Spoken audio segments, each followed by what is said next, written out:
श्री राधे राधे। आप सभी का श्री राधे कृष्ण चैनल में स्वागत है। आज हम गोवर्धन पूजा और उसकी कथा सुनेंगे। ये कब मनाया जाता है? गोवर्धन पूजा दीपावली के अगले दिन प्रतिपदा तिथि को मनाया जाता है। धार्मिक मान्यता के अनुसार एक बार इंद्र भगवान को अपनी शक्तियों का घमंड हो गया। इसी घमंड को दूर करने के लिए भगवान श्री कृष्ण ने एक लीला रची। इसी दिन गोवर्धन पर्वत और श्री कृष्ण की पूजा की जाती है। इस दिन गायों की विशेष श्रृंगार करके उनकी पूजा की जाती है। लोग अपने घरों में गाय के गोबर से गोवर्धन पर्वत की आकृति बनाते हैं और फिर फूल, धूप, दीप आदि से उनकी पूजा करते हैं। इस दिन घरों में तरह तरह के पकवान बनाए जाते हैं। गोवर्धन पूजा के दिन इसी कथा को पढ़ना बड़ा जरूरी माना गया है। गोवर्धन की कथा की पौराणिक कथा।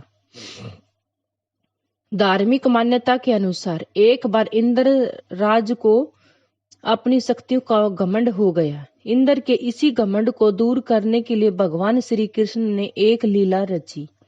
एक बार गोकुल में सभी लोग तरह तरह के पकवान बना रहे थे, हर्ष और उल्लास के साथ नृत्य संगीत कर रहे थे। यह देखकर भगवान श्री कृष्ण ने अपनी माँ यशोदा से पूछा कि आप लोग किस उत्सव की तैयारी कर रहे हैं। भगवान श्री कृष्ण के सवाल पर माँ यशोदा ने उन्हें बताया, हम देवराज इंद्र की पूजा कर रहे हैं। तब भगवान श्री कृष्ण ने उनसे पूछा कि हम पूजा क्यों करते हैं। यशोदा माँ ने बताया कि इंद्र देव की कृपा से बारिश होती है, हमारे अन्न पैदा होती है और हमारे पशुओं के लिए चारा मिलता है। माँ की बात सुनकर भगवान ने कहा, अगर हमें गोवर्धन पर्वत की पूजा करनी चाहिए, क्योंकि हमारी गायें तो वही चारा खाती हैं और पेड़ पौधे भी उसी पेड़ पर हैं, पर्वत पर हैं और बारिश करते हैं। भगवान की बात मानकर गोकुलवासी गोवर्धन पर्वत की पूजा करने लगे। ये देखकर इंद्र को बड़ा घमंड हुआ। उससे अपना अपमान सहन नहीं हुआ और उन्होंने ब्रज के लोगों से बदला लेने के लिए मूसलधार बारिश कर दी। बारिश इतनी विनाशकारी थी कि गोकुलवासी डर कर घबरा गए। भगवान ने गोवर्धन पर्वत को अपनी उंगली पर उठाया और सभी लोगों को नीचे आने के लिए कहा।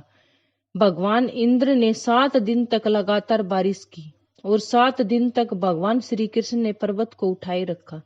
भगवान कृष्ण ने एक भी गोकुलवासी और जानवर को नुकसान नहीं पहुंचने दिया और न ही बारिश में भीगने दिया। तब इंद्र भगवान को एहसास हुआ कि उनसे मुकाबला कोई साधारण मनुष्य नहीं कर सकता।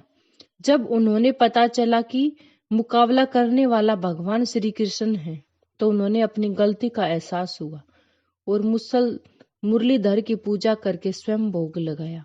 और माना जाता है कि तब से इंद्र की पूजा न करके गोवर्धन की पूजा शुरू की। हमारी कथा पूर्ण हुई। श्री राधे राधे।